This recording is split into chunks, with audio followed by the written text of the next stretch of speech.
5 minute में 15 kilo सोना लूटने का प्लान। हैदराबाद ज्वेलरी डकैती के पीछे बिहार के स्वर्ण चोर सुबोध सिंह का बड़ा नेटवर्क। नमस्कार, आप देख रहे हैं सिटी पोस्ट लाइव और मैं हूं रवि।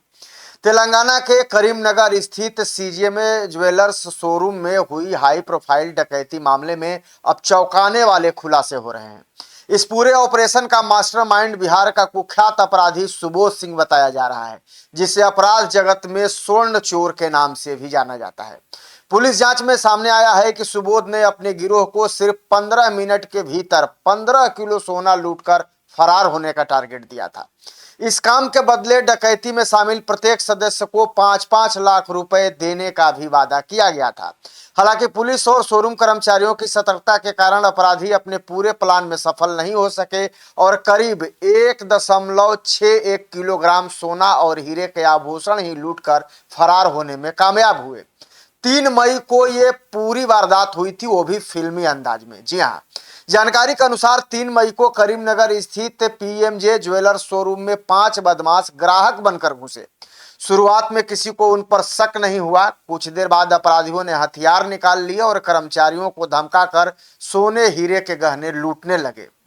प्रत्यक्षदर्शियों के मुताबिक बदमाश बेहद संगठित तरीके से काम कर रहे थे और उनके पास पहले से ही तय प्लान था कि किन काउंटर से कितना सामान उठाना है और कितनी देर में बाहर निकलना है। लेकिन इसी दौरान शोरूम कर्मचारियों ने विरोध शुरू कर दिया, जिससे अपराधियों के बीच अफरा तफरी मच गई। हालत बिगड़ते देख बदमाश जल्दीबाजी में सीमित मात्रा में ही गहने लेकर भाग निकले। मास्क पहनते तो शक हो जाता। जी हाँ, ये थ्योरी दी है अपराधियों ने पुलिस के पूछताछ में। दरअसल मामले की जांच कर रही पुलिस ने अब तक 2 आरोपियों रघुनाथ कर्मकार और रवीश कुमार को गिरफ्तार किया था। पूछताछ में दोनों ने कई अहम खुलासे किए थे। पुलिस अधिकारियों के अनुसार जब आरोपियों से पूछा गया कि उन्होंने डकैती के दौरान अपने चेहरे क्यों नहीं ढके, तो उन्होंने कहा कि मास्क पहनते तो सुरक्षा कर्मियों को उन पर शक हो सकता था। आरोपियों ने बताया कि योजना के मुताबिक उन्हें सामान्य ग्राहकों की तरह शोरूम में प्रवेश करना था, ताकि सुरक्षा जांच आसानी से पार की जा सके। बिहार का कुख्यात जो स्वर्ण चोर है सुबोध कुमार, जरा उसकी भी कहानी समझ लीजिए। सुबोध सिंह का नाम पहले भी कई बड़े चोरी और डकैती मामले में सामने आ चुका है। बिहार पुलिस रिकॉर्ड के अनुसार वह लंबे समय से अंतर्राष्ट्रीय ज्वेलरी लूट गिरोह चला रहा है। सबसे चौंकाने वाली बात यह सामने आई है कि वर्ष 2000 से 2008 के बीच सुबोध पुलिस का मुखबिर भी रह चुका है। इसी दौरान उसने पुलिस की कार्यप्रणाली, जांच के तरीके और छापेमारी सिस्टम को भी काफी करीब से समझा और यही वजह है कि वो पुलिस की हर चाल को समझता था, हर दाव को समझता था। जांच अधिकारियों का कहना है कि यही अनुभव के बाद, यानी कि इसी अनुभव के बाद उसने आपराधिक नेटवर्क को और मजबूत बनाने का काम किया। वह डकैती की योजना बेहद तकनीकी और सुनियोजित तरीके से तैयार करता था। दरअसल जेल में हुई थी अपराधियों से मुलाकात। जी हाँ, ये भी एक कहानी है, इनसाइड स्टोरी इस पूरे मामले में। जरा इस पर भी आपको जानकारी दे दें। पुलिस जांच में ही यह सामने आया है कि गिरफ्तार आरोपी रघुनाथ कर्मकार की मुलाकात कुछ महीने पहले पश्चिम बंगाल की आसनसोल जेल में सुबोध से हुई थी, जिसे पुलिस ने पहले गिरफ्तार किया था। यहीं से दोनों के बीच संपर्क बना और बाद में डकैती की साजिश रची गई। हालांकि पुलिस का कहना है कि डकैती में शामिल 5 आरोपी सीधे तौर पर सुबोध के संपर्क में नहीं थे।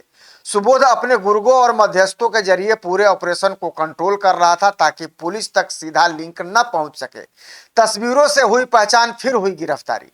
दरअसल तेलंगाना पुलिस ने बिहार और पश्चिम बंगाल की विभिन्न जेलों में बंद अपराधियों की तस्वीरें खंगालनी शुरू की। इसी दौरान आरोपियों की पहचान हुई और फिर लगातार छापेमारी कर 3 लोगों को गिरफ्तार किया गया। फिलहाल मास्टरमाइंड सुबोध सिंह को पूर्णिया जेल से रिमांड पर लेकर हैदराबाद ले जाया गया है। पुलिस उससे पूछताछ कर रही है, ताकि पूरे नेटवर्क, फंडिंग और गिरोह के अन्य सदस्यों के बारे में जानकारी मिल सके।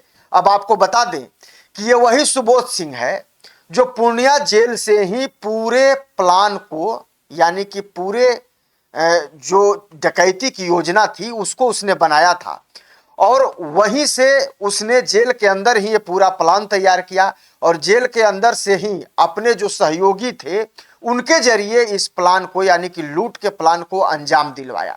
अब जरा समझिए कि अंतर्राज्यीय गैंग पर पुलिस की भी नजर है। सुबोध सिंह की जब गिरफ्तारी हो गई है, पूरे नेटवर्क का खुलासा हो गया है, उसके बाद अब पुलिस को आशंका है कि यह कोई सामान्य चोरी नहीं बल्कि एक संगठित अंतर्राज्यीय ज्वेलरी लूट गैंग का हिस्सा है। जांच एजेंसियां अब यह पता लगाने में जुटी हैं कि गिरोह ने इससे पहले किन किन राज्यों में वारदातों को अंजाम दिया है। करीमनगर डकैती ने एक बार फिर यह साबित कर दिया कि संगठित अपराधी अब हाईटेक तरीके और पेशेवर रणनीति के साथ बड़ी घटनाओं को अंजाम दे रहे हैं। फिलहाल पुलिस पूरे नेटवर्क को ध्वस्त करने के लिए लगातार कार्रवाई कर रही है, लेकिन जेल के अंदर बैठ करके एक सातिर के द्वारा इस तरीके से प्लान बनाना कि दूसरे राज्य में ज्वेलरी की दुकान में बड़ी लूट को वारदात को अंजाम देना है, यह अपने आप में भी एजेंसियों और पुलिस के लिए चौंकाने वाला है।